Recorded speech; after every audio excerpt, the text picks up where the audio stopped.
4-7 이야기 수학. 이번 강의도 이야기 수학이네요. 자, 원론, the element입니다. 자, 4-6에서 이퀘이션이 방정식이었고, the element가 원론. 그쵸? 이 원론이라는 거를, 초등학교 교과서에 당연히 안 나오는데, 제가 많이 언급하는 거는 뭐 기하학이라는 것과도 관련이 있고요. 또 이 원론이 유클리트 선생님이 살아있을 시기, 기원전 300년, 330년, 275년, 그쵸? 이때 우리나라 역사에서는 별로 잘 몰라요. 삼국시대도 우리 뭐 5세기, 6세기, 그 당시, 그쵸? 기원 후, 400년대, 신라가 통일한 것도 한 686년인가요? 7세기. 그것도 되게 옛날 역사고요. 우리나라에 남아있는 문서도 별로 없죠. 그쵸? 근데 유클리드는 기원전 300년대 사람이에요. 근데 그때 이제 원론이라는 책이 있었는데, 이 원론이 실제로 아직까지도 우리가 배우는 수학의 밑바탕이 되기 때문에 엄친수는 매우 중요하게 생각하고 그것을 설명드리고자 하는 것입니다. 자, 텍스트를 읽어볼게요. 기하학이라는 단어의 유래를 설명할 때 유클리트의 원론이 등장했었습니다. 자, 이선난 선생님이 15세 원론을 통달하였고, 청나라 때죠. 19세기 1880 몇 년대 사람이에요. 이선난은. 또 1856년 마테오 리츠와 서강계 업적을 이어 원론 후반부, 그쵸? 1856년에, 그쵸? 마테오 리츠와 서강계 명나라 때, 1500년대 후반인데, 그 업적을 이어서 원론 후반부 9권을 번역하였다는 이야기가 나옵니다. 자, 그럼 마테오 리츠와 서강계는 원론의 전반부 4권을 번역한 거고요. 출판한 거고, 1850년 19세기에 이선나는 원론의 후반부 9권을 번역했다는 그런 이야기도 설명드렸습니다. 자, 원론은 지난 2000년간 수학교과서, 아까 구두로 말씀드렸지만 현재도 쓰고 있는 수학교과서, 2000년간 수학교과서 역할을 했고요. 현재도 쓴다는 것이죠. 자, 어떤 역할을 했냐? 자, 코페르니쿠스, 케플러, 갈릴레이와 같은 16, 17세기 천문학자에게도 지대한 영향을 주었으며 뉴턴이 1670년 저술한 프린키피아의 책의 구성이 원론을 따른 정도였습니다. 뉴턴의 만류인력의 법칙이 나온 그 책이 프린키피아인데요. 책의 표지부터 해서 그 구성을 보면은 원론과 똑같습니다. 자, 한 17세기의 원론의 그 책이 어떻게 생겼냐는 건 이제 점점 뒤에서 보여드릴 건데요. 자, 아무튼 뉴턴이 만류인력의 법칙을 밝힌 프린키피아의 책의 구성도 원론과 똑같다. 굉장히 중요한 책이죠. 자, 그러면 우리나라 그 도서로서, 한글로 된 도서로서 우리가 마주칠 수 있는 기하학 원론이란 책을, 또 여러 가지 책이 있겠지만 이 책을 한번 제가 발췌를 해봤어요. 여기 보면은 안 보이죠? 안 보이는 부분이 인류 역사상 가장 중요한 수학책이라고 써 있습니다. 이걸 좀 크게 이렇게 확대해서 보면은 이렇게 된 것이죠. 인류 역사상 가장 중요한 수학책. 원론은 수학책이구나. 그쵸? 또 원론의 한글판 번역으로, 자, 이거 기하 원론이라 그래가지고요. 1에서 4권. 그쵸? 서강기와 마테오 리치가 책으로 출판한 기하 원본과 같은 전반부의 1에서 4권을 수록한 것입니다. 자, 이 책의 표지만 보고 있는데 페이지가 174페이지 분량이에요. 자, 2000년 동안 수학 교과서 역할을 했다 해서 아주 간단한 책인 옛날 책이고 해서 간단할 것 같은데 총 13권의 한 반에도 안 되는 분량이 174페이지니까 굉장히 많다는 것이죠. 자, 그러면 1에서 4권은 뭐냐? 원론의 여러 주제 중 평면기하를 다루고 있는 책입니다. 그쵸? 자, 평면기하이고요. 이거 좀 빨간색으로 바꿔볼게요. 그 다음에 요 그림은 또 뭐냐? 지금 요 글씨, 자, 인류 역사상 가장 중요한 수학책이고요. 요 그림이 원론 1권의 47번의 명제인 피타고라스 정리입니다. 우리가 아는 피타고라스 정리는 뭐 이렇게 직각삼각형 그려가지고, 그쵸? 뭐 증명하는 걸로 알고 있는데, 원래 원론에는 이런 그림으로 나와 있어요. 자, 요것도 지금 한글로 번역한 것 중에서 1권에서 4권만 다른 책이에요. 자, 그러면 오리지널 원로는 어떤 모습일까요? 자, 외형상으로는 보면 두 권 책이겠죠. 한 권의 책인데 통상 13권이라고 합니다. 영어로 13 books예요. 13 books라고 하는데 우리가 볼 때는 두 권 책 한 권이거든요. 왜 13권이고 한 권이 이게 뭐지? 또 이 책은 기하 원론 한글판은 한 권으로 보이는데 원론에 1권에서 4권을 수록하고 있대요. 자, 이건 무슨 얘기냐면 성경 바이블을 우리가 뭐라 그러냐면 구약 39권과 신약 27권에서 총 66권이라고 하는 게 그렇게 해서 현재 우리가 쓰고 있는 거거든요. 우리가 교회 갈 때 두꺼운 성경책을 가지고 한 권이라고 생각하는데 그 한 권을 구약 39권과 신약 27권에서 66권이라고 해요. 한 권이 66권이네. 자, 그렇게 묶여 있는 걸 북이라고 합니다. 한 권의 북. 네. 자, 위에 있는 한글 번역판 기하 원론의 가편이고요. 가고요. 오리지널 원론의 1권에서 4권을 다뤘고요. 나는 5권에서 9권. 다는 원론 10권만. 라는 원론 11권에서 13권으로 해서 총 867페이지예요. 가나다라인데 한 900페이지라고 하면 그쵸?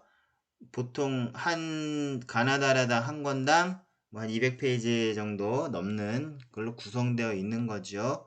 그래서 가나다라로 해서 원론 13권을 모두 수록한 책입니다.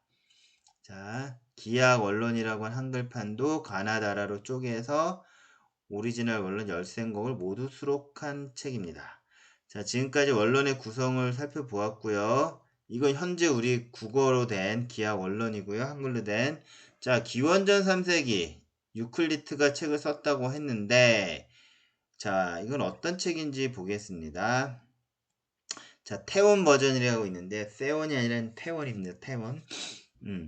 자, 유클리드가 생존하던 시기 기원전 3세기의 원론은 존재하지 않습니다. 700년이 흐른 이집트의 알렉산드리아 학자인 태온이라는 사람이 자 한번 볼게요. 태온이 뭘 했냐면은 이 사람은 기원 후에요. 335년에서 405년에 편집하여서 완성시킨 개정본인데 이 사람 태온이 살았을 때 개정본이 있었다는 거죠. 원론에. 그것도 지금에 전해지는 거는 필사를 통해서 전해지고 있어요. 그쵸? 그래서 역사적으로는 태온이 그 기원전 300년대에 있던 최초의 원론을 한 700년이 지나서 뭐 한 334년에 살았던 태온이 다시 개정본을 만들었다는 것도 알고 있고 알려진 역사고요. 또 현재까지 전하는 건 또 오리지널이 아니라 필사를 통해서 전해진다. 그 내용이 필사를 통해서. 자, 근데 요 그림은 뭐냐면 딱 보면 파피루스 같죠. 그리고 요 파피루스는 기원전 100년 거예요. 그쵸? 일단 뭐 제가 이게 태온 버전인지 그걸 떠나서 그쵸? 기원전 100년이니까 태원 버전이 아니겠죠. 근데 하여튼 이렇게 오래된 그 원론들은 이렇게 파피루스 양식으로 되어 있을 것이다 라는 짐작과 그쵸? 또 이거 파편만 전해진 건데 이렇게 딱 뭐 하나의 파피루스 한 페이지? 예. 그걸 프래그먼트라 그러죠. 파편만 전해진 건데 암튼 이거는 기원전 100년 것입니다. 자, 이거 어디서 발견됐냐면은 뭐 파피루스 하면 이집트죠. 이집트의 고대 도시 옥시링쿠스라고 있어요. 옥시링쿠스. 저희는 어머니는 잘 모르지만 이집트 3대 도시 중 하나입니다. 자, 읽어보겠습니다. 유클리드가 활동하던 시기에 이집트는 알렉산더 대왕 사후 디아도코의 후계자라고 하는데 알렉산더의 뭐 4명의 뭐 아주 훌륭한 장군들이 있었어요. 그쵸? 그러면은 알렉산더가 그 헬레니즘 그 권역을 다 정복을 하고 빨리 죽었죠. 일찍 죽었죠. 그래서 그 후계자 같이 정복 전쟁을 했던 장군들이 있어요. 그쵸? 기원전 323년에 알렉산더가 사망했는데요. 이 후계자란 그 디아도코이는 장군들은 뭐 제너럴이라는 게 되겠지만 그 당시 그 그리스어로 디아도코이라고 한 거죠. 후계자란 뜻입니다. 그쵸? 그 네 명이 있어서 이 사람들은 알렉산더 대왕이 그 정복한 그 도시들 중에서 뭐 마케도니아 이게 현재 그리스의 북부 지역이고 알렉산더 대왕이 태어난 그런 그, 그 왕국이죠. 그다음에 이집트가 컸고요. 그다음에 시리아, 그다음에 트라키아 지역이 지금 터키 쪽일 텐데요. 이집트 북부 저기 그리스 북부 쪽이 트라키아죠. 예, 이렇게 네 개 영역이 좀 컸어요. 근데 중요한 적이 당연히 이집트가 중요하죠. 그다 헬레니즘 시대에도 로마는 태어나기도 전 시대입니다. 로마라는 제국. 자, 하여튼 이집트가 중요한데요. 그 프톨레마이오스 장군, 디아도코이 중 한 명인 프톨레마이오스 장군이 이집트의 왕조를 이루었어요. 그쵸? 그러니까 이집트가 이 당시에 이집트는 그러니까 프톨레마이오스 그 왕조의 이집트는 헬레니즘 문명권이었고요. 한마디로 그리스인 파라오 시대죠. 그리스의 장군이 이집트를 정복해서 파라오가 된 것입니다. 그래서 옥시링쿠스는 카이로에서 남쪽으로 160km 떨어진 이집트 3대 도시고요. 그레코 로마 맨 처음에 그리스 문명이 있었고요. 그 다음에 로마도 뭐 클레오파트라하고 뭐 카이사르도 다 이렇게 연결이 되어 있죠. 역사적으로. 뭐 그러한 그 로마 문명까지 계속 영속적으로 번창하였던 지구가 옥스링쿠스입니다. 자, 위그름은 그리스어로 필사된 파피루스이고요. 가장 오래된 것으로요. 기원전 100년께 남아있는 거죠. 원론의 2권, 명제 5번임을 보여주는 파편 하나예요. 근데 왜 원론의 2권, 명제 5인지 알까요? 그림 때문에. 파피루스의 그림이 있죠. 자, 이걸 찾았다는 거예요. 자, 프래그먼트라고 하면 전체 텍스트는 아니라는 것이고요. 자, 그럼 이거 그리스 버전의 그 어떤 파편이 하나 있는 거고요. 그럼 이제 뭐 라틴어 버전도 있을 것 같은데 왜 라틴어 버전 잘 발견이 안 되나? 그걸 한번 읽어볼게요. 자, 이제 헬레니즘 이후에는 로마 시대 초기가 되겠죠. 그 당시에는 그 로마 말 라틴어도 있었겠지만 이 그리스어가 이 지중해 지역에서는 어떤 그리스어가 공통어예요. 뭐 코인의 그리스어라고 하는데 성경도 그리스어로 맨 처음에 쓰여져 내려온 거죠. 코인의 그리스어라고 하는데 자 로마 상류층은 그 당시 자기의 언어인 라틴어하고 그리스어를 같이 썼어요. 근데 고대 그리스의 수사학, 논리학, 의학에는 관심이 있었지만 그러니까 수사학, 뭔가 이렇게 웅변을 할 때 필요한 수사학이나 논리적, 그때 의학에는 관심이 있었지만 자연 철학, 그러니까 과학이라고 하는데요. 뜨는 철학이 그 당시엔 좀 그 과학 쪽에 가까웠어요. 자연 철학이라고 해요. 그래서 에 대해서는 특별히 주목하지 않았습니다. 그런 이유로 유클리드 원론도 6세기에 보에티우스라는 또 버전이 있겠죠. 477년에 524년에 보에티우스가 라틴어로 번역한 것이 최초의 기록입니다. 자, 뭐 태원 버전이라는 것부터 해가지고 그쵸? 지금까지 4세기에 태원 버전이 있었는데 또 기원전 100년에 어떤 옥시링쿠스의 파피루스 프래그먼트도 있었고 또 로마 시대는 보에티우스 6세기까지 넘어와서 라틴어로 번역된 것이 있었다라는 게 그리스 로마 지역의 어떤 역사적인 그 원론의 모습이 되겠죠. 그 다음에 갑자기 아라비아로 넘어가는데요. 9세기입니다. 계속 그리스 로마 문명이 막 오면서 서유럽으로 가고 연결이 되지 않을까 했는데 중세 때 잠시 사라져요. 그쵸? 자, 그 다음에 아라빅 버전 넘어가는데요. 뭐 이거는 후나인이라는 사람이에요. 뭐 이샥 이분 후나인이라는 사람인데요. 자, 830년 910년 후나인이 번역한 원론을 토대로 정리해서 또 이 책도 15세기의 아라빅 버전입니다. 암튼 9세기에 원론을 아라비아로 번역한 그 단초가 되고 실제 요 책으로 남아있는 건 또 15세기 버전이에요.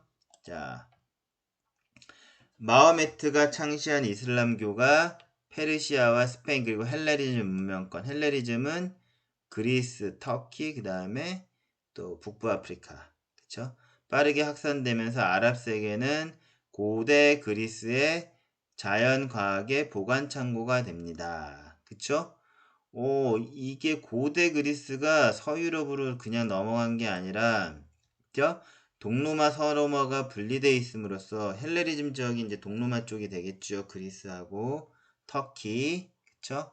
그쪽에 이슬람 세계가 번성하게 되는데 자연 철학 과학도 다 이슬람이 보관 창고가 될 정도로 번성하게 된다는 것이죠. 자, 동로마 비잔틴으로부터 원론을 입수한 아바스 왕조는 800년에 원론을 아라비로 번역했으며 바그다드에는 지혜집, 그쵸? 알콰리즈미 선생님 지혜집의 뭐 원장과 같은 분이 된 거죠.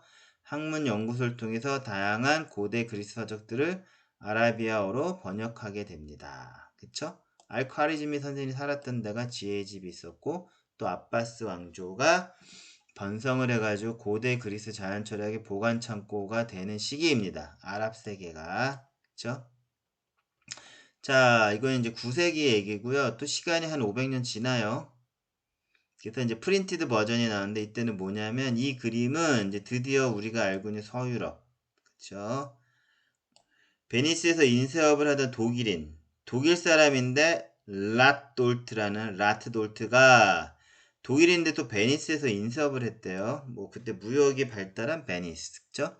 1481년 출판한 최초의 프린티드 에디션인데 이거는 출판물이에요. 인쇄가 됐다는 거죠. 프린티드. 자, 이슬람 문명이 간직하고 있던 뭐 9세기의 아랍빅 버전의 원로는 아델라드라는 베스의 뭐 아덜라드, 이게 아덜라드가 이름이겠죠. 뭐 베스에서 온 아덜라드의 수도사가 1120년에 라틴어, 그쵸? 아라빅 버전을 라틴어로 번역한 걸 썼네요. 원래 라틴어로 하려면은 누굴까요? 그쵸? 보에티우스의 라틴어 버전도 6세기에 있을 텐데, 자, 그걸 번역한 게 아니라 11세기에, 그쵸? 오히려, 아라빅 버전을 라틴어로 번역을 합니다. 1120년에. 그쵸? 이게 서유럽에 전해진 거예요. 야, 그럼 서유럽에 전해진 거는 보에티우스의 라틴어 버전이 전해진 게 아니라, 그 중세 유럽의 뭐 암흑시대라고 해야 되나요? 그 당시 이렇게 학문이 죽어 있다가 9세기 아라비아가 번성하면서 책들은 다 아라비아 책들이 오리지널로 많이 유럽에 남아 있으면서 그것을 12세기 1120년에 라틴어 버전으로 번역한, 자, 한번 써서 정리해 볼게요. 자, 이거 써보겠습니다. 맨 처음에 뭐 그리스어는 잘 안 썼을 거고요. 6세기에 그나마 라틴어 버전이 있었어요. 그쵸? 근데 9세기에는 아랍 버전이 있는 거예요. 그쵸? 이렇게 오다가 1122년 12세기에 아랍 버전이 다시 라틴어로, 자, 이렇게 됐다는 역사적 흐름을 지금 제가 글로써 저술을 한 거예요. 자, 그럼 이제 이게 프린티드 에디션이 된 거에 대해서 설명드리자면, 그죠? 구텐베르크 금속활자 1454년의 발명을 통해서 원론의 라틴어 버전은 유럽의 이제 many language, 그쵸? 여러 랭귀지로 번역되어 출판되어집니다. 아하, 결국 이 아덜라틴 수도사야 1120년에 라틴어 버전이 있었고 그게 금속 활자 발명을 통해서 유럽의 여러 랭귀지로 바뀐다는 거죠. 뭐 독일어도 나올 수 있고요. 영어도 당연히 있고요. 그쵸? 그 다음에 뭐 체코어도 있을 거예요. 그쵸? 여러 가지 버전의 원론이 출판되어진다는 거죠. 자, 유럽의 금속 활자를 통한 인쇄술의 발전은 원론이 성경 다음으로 가장 많이 인쇄된 서적. 어머니는 원론이 얼마나 중요한지 모를 수도 있지만 실제 성경 다음으로 가장 많이 인쇄됐다는 거. 그쵸? 네. 그래서 원론 아주 중요한 책입니다. 자, 지금까지 헬레니즘 시대 이집트, 중세 아라비아, 또 르네상스 시대 유럽에 존재했던 모든 원론의 히스토리를 살펴보았고요. 자, 요거 기원전 100년 옥시링쿠스에서 발견된 파피루스의 그 파편, 프랙션인데 거기에 이런 도형이 있었죠. 자, 원론이 어떤 내용인가 이 도형을 갖고 보겠습니다. 자, 프로포지션 5 of 북 2. 이게 제2권 다섯 번째 명제인데요. If a straight line is cut into equal and unequal segment.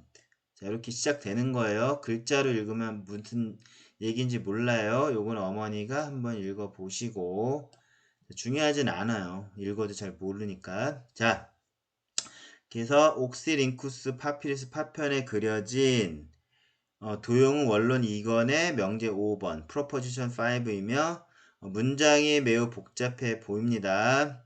근데 이제 대수적으로 풀어볼게요. 자, 선분 AC를 X, CD를 Y, 또 X 더하기 Y, X 빼기 Y라고 할 때 다시 그림으로 넘어가면 자, 여기 X 빨간색으로 할게요. 자, 여기 X, Y, X 빼기 Y, 또 X 더하기 Y, X 더하기 Y. 그쵸? X 더하기 Y는 보자. 선분 AD를 X 더하기 Y, 선분 AD 여기까지군요. X하고 Y니까 AD는 X 더하기 Y가 됩니다. 그러니까 X하고 Y, X 더하기 Y, 그 다음에 X 빼기 Y 이렇게 설정을 하고요. 그냥 이렇게 곱할게요. 자, AD 선분 AD 곱하기 DB, CD 곱하기 DB 면적이 되겠죠. 하는 거는 뭐 이 면적이 되겠다. 뭐 이렇게 될 것 같은데요. 자, 어이했던 X 더하기 Y 괄호 곱하기 X 빼기 Y 괄호는 X제곱 마이너스 Y제곱. 자, 이건데 이거를 보니까 중학교 때 나오는 거네요. 어머니가 익히 알고는 곱셈의 공식 중 하나의 합차 공식입니다. 자, 합과 차를 곱하면 뭐가 된다고요? 그쵸? X제곱 빼기 Y제곱이 된다는. 자, 이런 거를 자, 이 도형으로 해가지고 막 말로 그쵸? 이렇게 도형으로 그려서 말로 막 이렇게 설명을 하죠. 논증적인 것 같은데 이거를 저희는 대수학적으로 이렇게 x, y를 넣어서 대수학적으로 방정식으로 풀어버렸어요. 그쵸? 논증적인 거를 방정식 풀었다. 자, 요런 뭐 난이도의 그 책의 내용이 이제 원론이 됐습니다. 자, 지금까지 유클리드 원론의 히스토리를 살펴보았고요. 다음번 이야기 수학은 유클리드에 얽힌 유명한 일화를 소개해 드리는 것으로 하겠습니다.